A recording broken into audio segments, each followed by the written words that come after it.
Masayang sinalubong ni People's Television Network Incorporated General Manager Toby Nebrida Jr. ang bagong talagang PTNI Acting Chairperson Oscar Orbos. Malaman ang unang beses sa pagpupulong nila sa board members ng PTNI. Paulit-ulit ang sinasabi ni Orbos na kailangan pang paigtingin ng PTV ang public service. People's Television, it's always good to work with our people. And I'm happy I'm here. Kilala si Orbos sa kanyang malawak na experience sa public service sa loob ng higit 3 dekada. Taong 1987 na maging kongresista ng Pangasinan si Orbos. Naging governor naman siya noong 1995.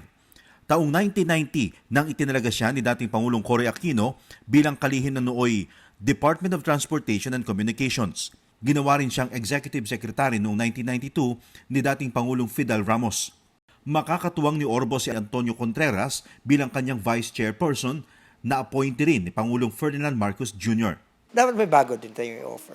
Siguro, rebranding to really make the People's Television Network really be an instrument that would educate, make sure na malink natin ang gobyerno sa bayan. Si Contreras, isang political analyst at profesor ng political science. Makatutulong ang kanyang expertise sa pagtataguyod ng pambansang telebisyon ng bayan. Benji Durango, para sa Pambansang TV sa Bagong Pilipinas.